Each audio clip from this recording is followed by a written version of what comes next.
We met at Ohio University at a social for graduate students. First time I met your mother, she was engaged to somebody else. And so I didn't do anything about it, I just enjoyed myself.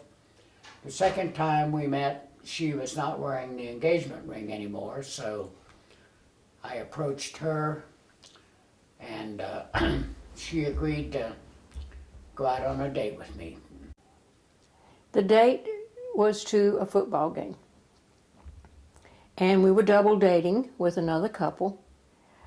And I knew his name was Larry, but I didn't know his last name. So he and the fella that was double dating with us went to get some drinks and whatnot. And I turned to the girl who was with us, the other double date, and I said, "What is his name?" So she said, "So you can see right away I made a big impression." But anyway, she didn't know either. Soran was a very unusual name, and it still is, I think. But we had a good time, and the date, the first time that we really got together was on the night before that, when we rode back in the back of a station wagon from Parkersburg, West Virginia, to Athens, Ohio. Sitting on a case of beer. Sitting on a case of beer in the back of a station wagon. And that's when Dad asked me if, to go to the ball game with him the next day. But when Dad gave me a ring, I guess spring break, is that when it was? When Yeah. we both went to his home in New Lexington, Ohio. And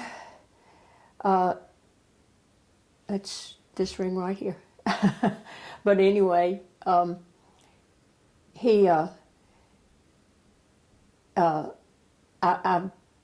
broke out with the German measles during that weekend, and I called home. He still gave me the ring. I looked god awful, I'm sure, but anyway, he gave me the ring, and so I paid for it already. So I called home to tell my mom and dad. Well, my dad was a little hard of hearing, and so I told him, I said, "Dad, I have a diamond ring." And the German measles. And the German measles, yes. I have a diamond ring and the German measles. And he thought I said a diamond ring and a German eagle. And he thought, those damn Yankees have the weirdest things that they do. So I never could make him understand. So Sammy's right there in the middle of everything.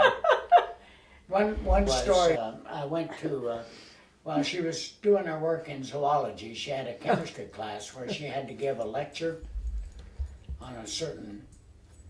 it wasn't chemistry. I was not very good in chemistry. It was a seminar type thing, yeah. Anyway, whatever it was. But anyway, I went because she asked me to go. So before she started, she was going to introduce me to everybody who was there. And she said, "This is my fiance, Lawrence." I could not call his name. I've always had trouble with his name. So have I.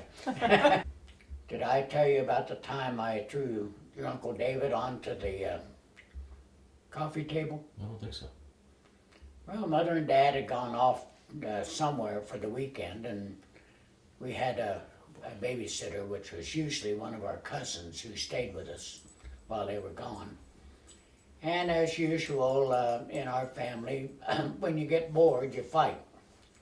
So David and I started in the fight, and I threw him on the coffee table, and the coffee table gave way and broke. So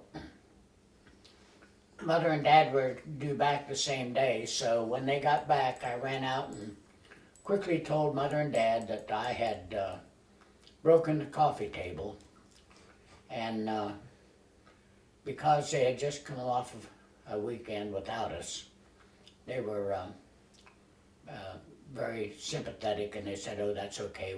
We'll fix it." And so I got off on that one.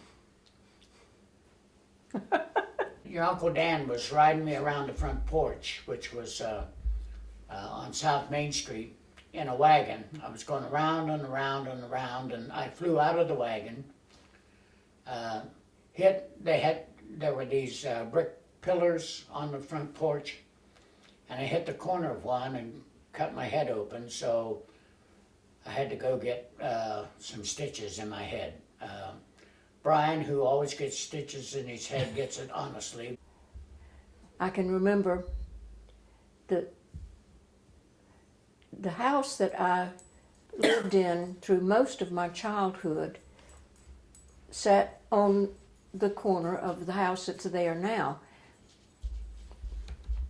My dad wanted to build a different house there, so he moved that particular house.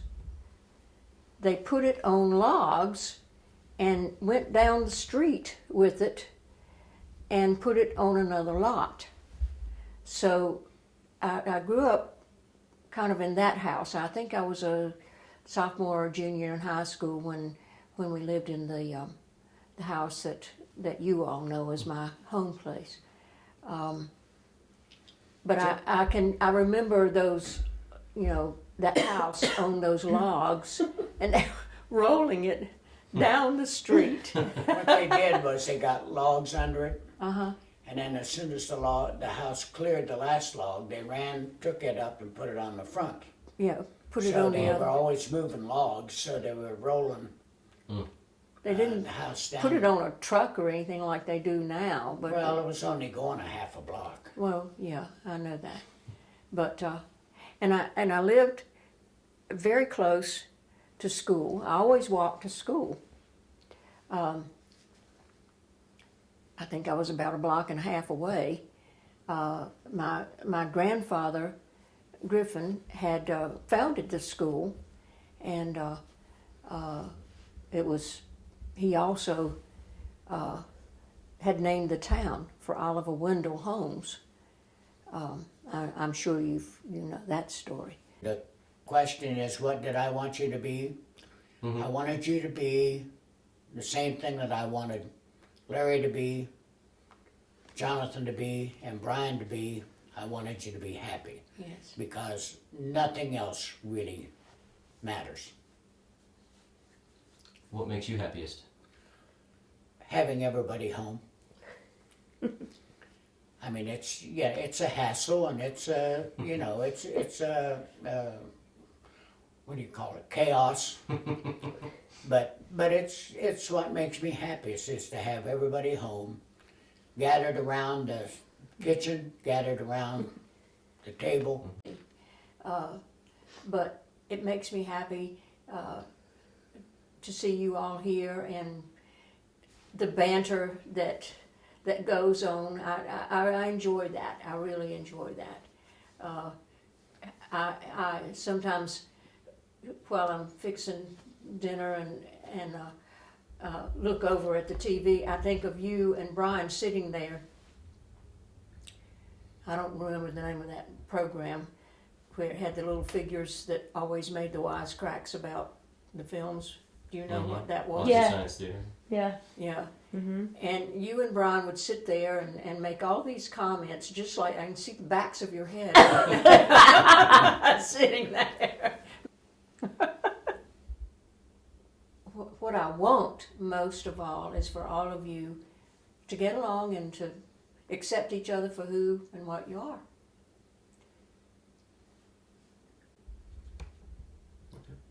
Well, thanks.